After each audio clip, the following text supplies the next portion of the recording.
right, it's Saturday in the glass shop, and today we're going to go over a little bit of glass cutting, facts and non-facts, fiction and what have you.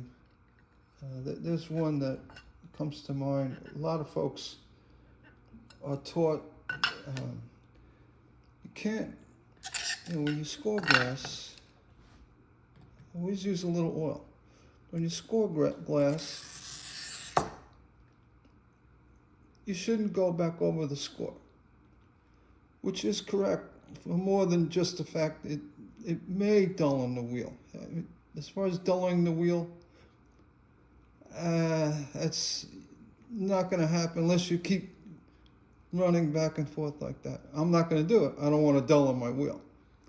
What it's going to do more so is make it so the score, your brake doesn't break for you, because excuse me, what you're doing is the score lays down a separation of the surface molecules of the glass. It makes it so you can snap it cleanly. If you do more than one score, the wheel starts getting into the deeper areas of the glass, and where it breaks here, and it starts sending out spider, floors. I call them spider floors. Floors that will make it harder for the glass to break, almost impossible. But there's a thing about going back over the score, and just to clear it up, like say you're cutting like that, and then you cut like that. See, I went, scored, and I went over the score.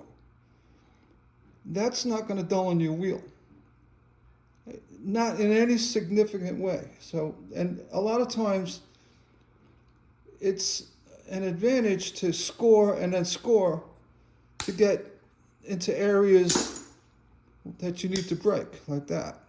So when you score and score, you get a better break for your glass. It also holds true with when you do deep inside cuts. I don't have my marker here. I'll just try to do it without it. If you do a deep inside cut, like that. Now, there's little gimmicks. You can go ahead and use your silver schnitz and then turn your running pliers upside down. Well, that's bad, because I'm not going to even do it, but they start the score like that. They get it going, and they go on the other side, and they chase it with the silver schnitz. That's all showboating. In the real world, you're never going to cut like that.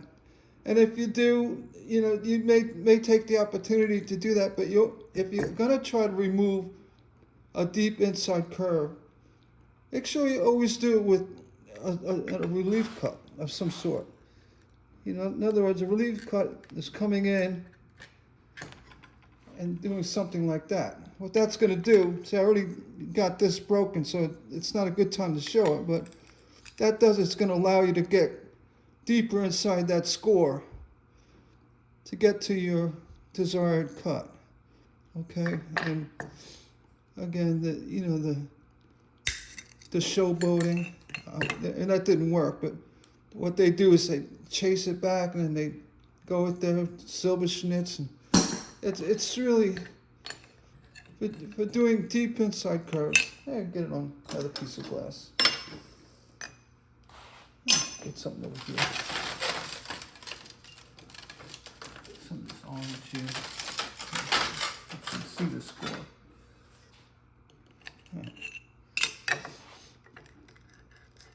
All right, so we're going to do a deep inside cut like that. I still can't see. I should have my marker. But the point is, you want to do relief cuts. Not rainbow cuts. These are like sickle-shaped relief cuts. Take out one at a time. You do here, here, this second one's coming out like that. You got this one, like that. I think I got one more. Yeah. So what you're doing is you're working your way down into the cut to get your desired cut. And you're gonna have a mess, but that's the proper way to get a cut. Because if you take your running pliers, you play the showboating and grandstanding and the oh wow factors, I mean, that's not how you cut glass. And when you turn the breakers the other way, that's doing it. It's forcing the brake downward. So what you're doing is, if there is an area that's locking the glass in, flare, you're actually putting pressure on that flare that's going to affect the integrity of your desired cut. And more so when you do push down the improper way, and that excessive pressure on a flare will send out the undesired spider flaws. So you whenever you do a deep cut or any kind of intricate cut, always have relief cuts. It's going to give you a solid score that's not compromised by turning your pliers upside down. So I wanted to point that out. It looks good for video. Don't look at that. You can do a deep inside cut. But at the end of the day, it's not a practical way to cut glass. And it's actually going to hurt your end product if something decides to give later on because you have a spider flaw. Right, so it's always better to make a cut. And I could play the wow factor too. You're always better to make that cut and go in a downward motion with the glass, so you don't compromise the edge, the scored edge. Okay. So, okay. And the scored edge you want to be clean in a downward braking motion. You don't ever want to force the glass this way, which is going to chip the top of your glass and possibly crack later when you put an iron to it. All right, so that's really important. I wanted to straighten that out. I see a lot of this flipping don't do it. It's really a bad idea, and it's purely done for showboating, grandstanding. Yeah, sure, you're gonna pop that flare that's holding that glass in, but by doing so, you're also weakening the glass you intended to keep. And I'm not saying it's gonna happen, but there's a good chance you put iron heat to that spot, you're gonna end up with a crack. And that goes for tapping too. You're trying to, tapping works really well. Yeah, you can get under there. Tap your glass. It works really well.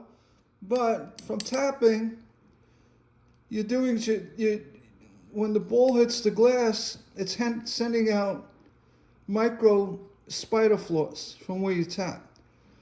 So in this case, it would be the bottom. And when you go to solder the bottom, I got a microscope. I'll put that on. Where you tap, you have tiny little spider flaws. So when you go to solder this later, and the glass expands a little bit from the heat, it's a good chance it's gonna run off on you. So that's why you want to avoid tapping. And then folks say, well, what's the ball for? Well, you could, on longer sheets of glass, say window glass, you want to get the score started in the beginning.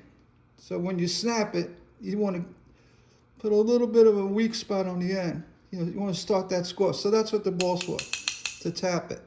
Or if you're using a glass that requires a big curve, or start somehow. Also the ball, and if you could imagine this being a large sheet of glass, say tabletop, you put the ball down. And this is kind of dramatic because it's small, but if it was big, put the ball down. It helps you snap the glass, get it started. And, you know, for emergency tapping. All right, so again, from the beginning, when you score something, you don't want to keep scoring over it. That will dull your cutter, but it won't. Dulling is not going to be a problem. Not breaking it is going to be a problem. And you get this is a $10 cutter with a carbide wheel. I could crisscross this.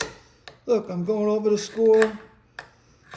That's not making that wheel dull. Trust me.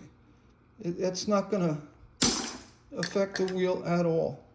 Drop it on the concrete, yeah. You're going to maybe possibly chip it. You know, hit a nail in your bench top. If you got your bench top with nails and you come off the glass and you hit that nail, yeah, you're going to dull it. But going over your score on glass, so you go, you know, keep going over and over and over, you're not going to dull the cutter. You're not going to break the glass. That's the true story about not going over your score more than once. All right, so again, the wheel will not dullen. I mean, that's even if it was the case, you'd have to go over that same score hundreds of times for that wheel to be affected in any way from going over a score. Because what you're going over is fractured glass. So fractured glass or glass with an edge or glass, you know, crisscrossing, it's all going to, you know, get the same type of, you know, wheel abuse. So again, the double scoring is bad because you're causing all kinds of spider flaws, irregularities in that score line. I just wanted to clear that up today. I'll try to do some more videos on cutting glass. But again, the upside down pliers, don't do it. It's just grandstanding. It's just a trick. Right? No one tells you the truth. That what you're actually doing by, you're gonna get that piece out, but you're damaging the glass along the way, which may end up cracking. You want a nice clean cut. You want to use your relief cuts. If you got a big curve like that, you know, if you can't break it in one shot, you know, following it or, you know, cutting it in any normal way, you shouldn't be cutting it. You know, just leave it to a saw or something. But they show these, turning them upside down to get these locked in cuts. That's not a good idea to do. I would strongly recommend don't doing it. Okay, that's enough for my video today. Take care, and please hit that like and subscribe. Or hit that, there's a new button now, like hooray or something, I don't know. Yeah, hit that, and then hit the join button below. You want to be part of my channel. Something you really should consider. I got some really great deals. All right, this is Gary who's signing off for this video, and we'll see you on the next one. Take care.